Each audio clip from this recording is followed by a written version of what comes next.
Welcome to the second video on data collection for the Year 12 statistics part of the course for Edexcel.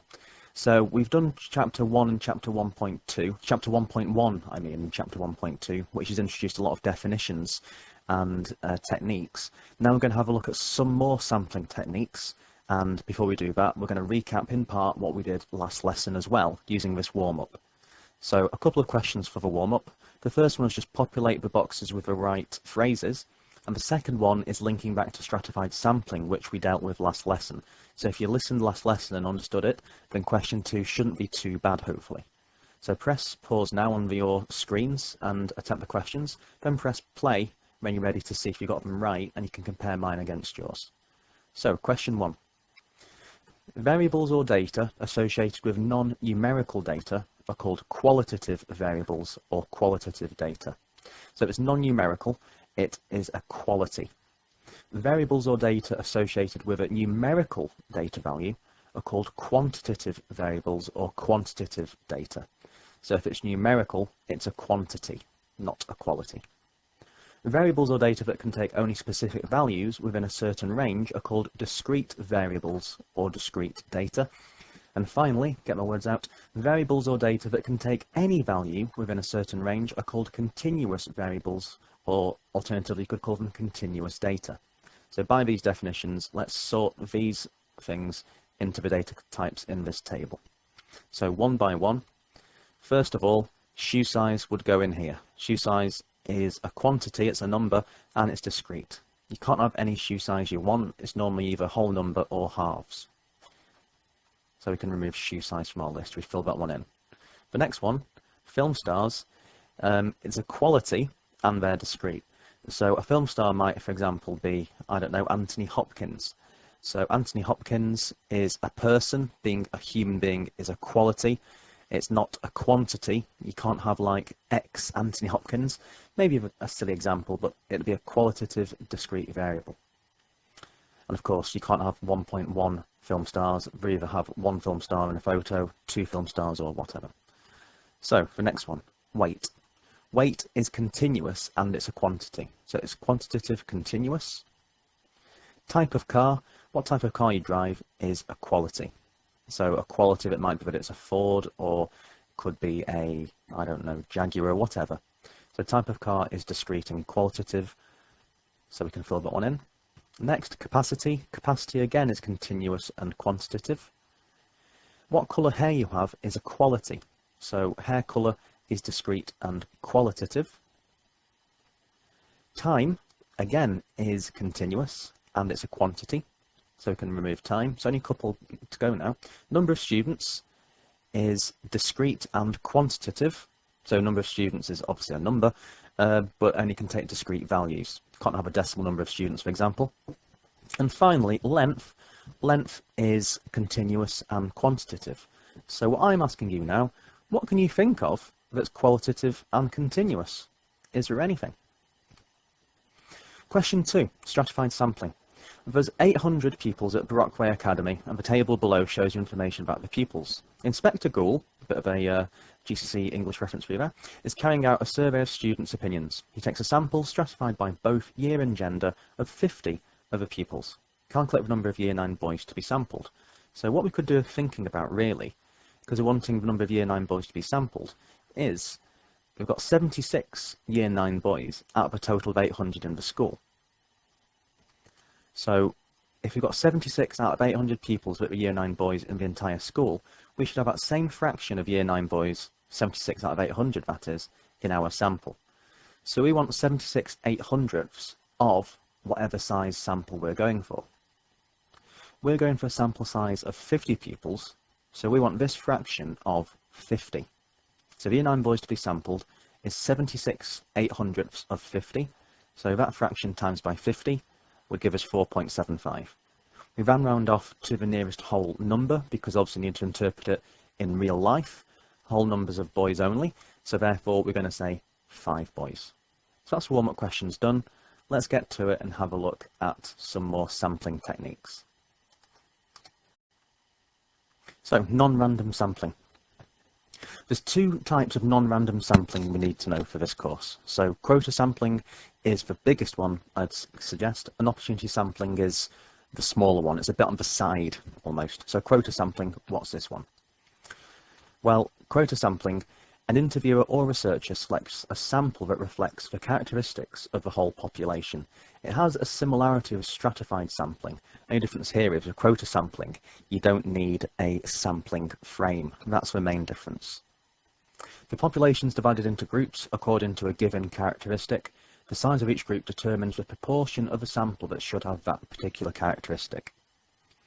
So, for example, as an interviewer maybe, you might wish to allocate potential candidates' CVs into quotas for potential different positions. So it could be like 20 CVs for receptionist, 20 CVs for sales clerk, 20 CVs for HR administrators.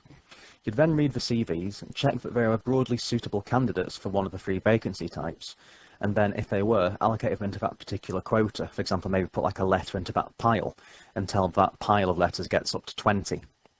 So when obviously you get to 20 letters, that quota again gets filled. So you get to 20 CVs in each. When you get to the quota being full, basically those CVs are ignored. It's a case of like first come, first serve. You should have got your opening letter in quicker, or you've applied too close to the deadline, that sort of thing. And also, as well as what would be ignored, would be any CVs that are unsuitable. Quite obviously, you'd probably put to one side somebody that applied for the wrong job. How that would happen, I don't know, but I'm sure it must happen every single day in this world. So let's have a look at an example of quota sampling. So this has been adapted from a past paper. So we've got a lake containing 3 species of fish. There are estimated to be 1,400 trout in there, 600 bass and 450 pike. A survey of the health of the fish in the lake is carried out and a sample of 30 fish is chosen. So give a reason why stratified sampling can't be used. Well, it's impossible to make a sampling frame. To do stratified sampling, you have to have a sampling frame. Here you can't do that. It'd mean numbering every single fish beforehand, which is pretty much impossible. I don't like to say the word impossible, but it pretty much is. And even if you could number them all, by the time you number them all, probably some more fish have spawned. You know, it's just no way. So part B, state an appropriate sampling method for the survey. Stratified would be ideal, but it can't be done. So if stratified can't be done, then quota sampling is the best method, which is what we're going to talk through now. So one advantage of doing this, well, think of advantages as pluses, disadvantages as cons, negatives. The sample could be obtained quickly. Okay, so you want 30 fish, you need to work out what fraction should be trout, bass and pike. Get on with it, 30 fish, fairly easy to get started. As well, it's easy and cheap to carry out. So it's samples easy to get, it's cheap, not much time, not much money, not much effort. A disadvantage though is that the process of course isn't random. And as well as that, it doesn't account for any unsuitable fish. It'd be good to document, for example, if you come across a weird and wonderful fish, but just because it isn't in this quota, you'd have to ignore it. So some way of accounting for something else would be good, but simple quota sampling doesn't really allow for that. And of course, for part C, you just pick one advantage and one disadvantage. This was a 2-mark question on the paper, so just 1 plus, 1 minus. Part D, explain how this sampling method could be used to select the sample of 30 fish. You must show your working. So let's actually carry out a quota sample now. So the sample's 30 fish. How many fish are there in total? Well, there's 1,400 trout, 600 bass and 450 pike. That's a total of 2,450 fish. So for the trout, how many should be in the quota? Well, 1,400 out of the 2,450 fish of trout, so it should be that same fraction in our quota sample. So it's 1,400 over 2,450 times 30. And that's about 17.1. So we'd call that 17 trout. We'd apply some common sense and round to the nearest whole number of trout. The bass, we've got 600 out of 2,450, so just under a quarter a bass in the actual lake. So you just want just under a quarter of 30 of bass in our quota sample. So that exact fraction over 2,450 times 30 is 7.34, so you'd want 7 bass. Finally, the same process for pike. 450 over 2,450 times 30 gives 5.51, almost bang in the middle, but just about round it up to 6, and as a double check, 17 plus 7 plus 6 does give us 30, so the numbers do check out and they do work. That's always a relief, just to check it all works in the end. Fish are caught from the lake, just to explain this process further, until the quotas of 17 trout, 7 bass and 7 pike are met. If a suitable fish is caught but that species quota is full, the fish is ignored. So it might be that you've got 17 trout, you've recorded those already, you get another fish out of the lake, it's a trout again, you just pop it back and don't do anything with the trout, you don't record it, don't hassle it. So that's what you actually do. Once you've got your numbers, you keep catching the fish until quotas have been filled. Finally, opportunity sampling. So all this is it's consisting of taking the sample from people who are available at the very time the study is carried out and who fit the criteria you're looking for. So it's like a last-minute, desperate sort of sampling technique in a way. It's not, it doesn't have to be, but that's how I'd remember it. It's literally take any opportunity you can to get your sample in before the deadline. That's how my mind thinks of it. So, for example, imagine you want a quick survey of people that have gone shopping in a supermarket.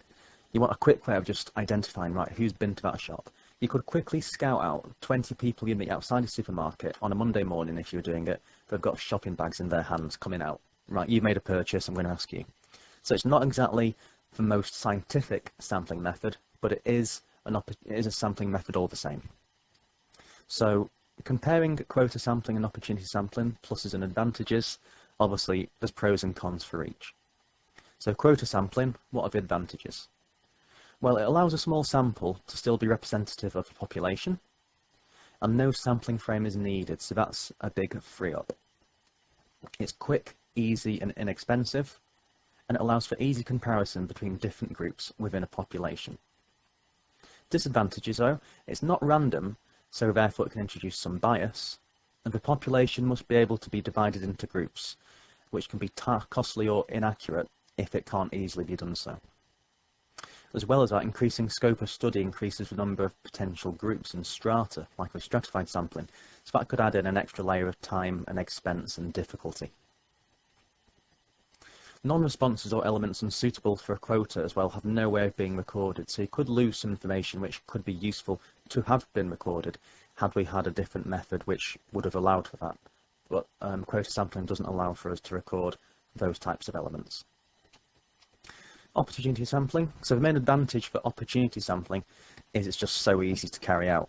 Very easy to carry out, and because it's easy, no sampling frames needed, so it's very cheap and quick, efficient. Does the job very, very quickly.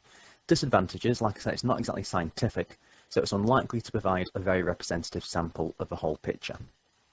It's very highly dependent on the individual researcher as well, so it's easy to introduce bias particularly. For example, this idea of getting people that use a supermarket, somebody else might have thought, I'll get the first 20 people going in. So it's completely up to the individual researcher, so there's lots of different variation that are factored in if you're doing an opportunity sample. So that's all from me. It's now over for you to try some questions on your own. So if you can now turn in your books to page 8-9, exercise 1C, try all the questions on that chapter. So if you get stuck, ask me or leave a comment, do your best, and I hope to see you all in lessons soon. So goodbye from me.